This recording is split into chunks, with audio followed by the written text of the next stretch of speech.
তো হ্যালো বন্ধুরা, তো ফাইনালি চলে এসছে অজয়দা আমার কাছে।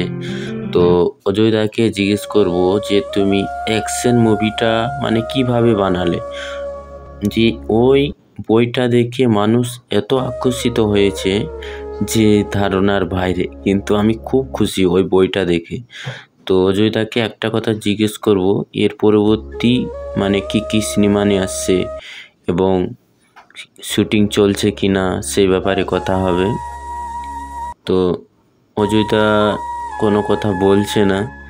তো অজয়দাকে আমি একটা কথা বারবার করে জিজ্ঞেস করছি যে অজয়দা, তুমি যদি আমাকে একটা ফিল্মের মানে সুযোগ দিতে তাহলে খুব ভালোই হতো। মানে আমি তো টুকটাক গান ভিডিও অনেক রকমই বানাই, কিন্তু আজ পর্যন্ত আমি ভাইরাল হতে পারিনি।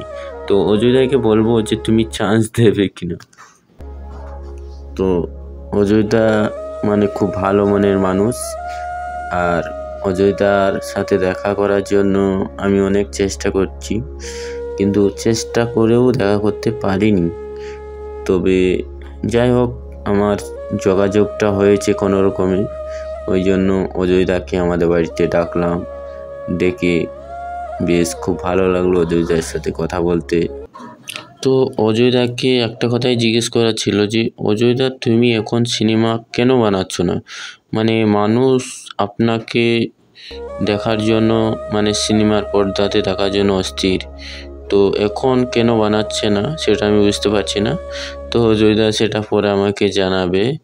তো তোমরা ভিডিওটা অবশ্যই শেয়ার করবে।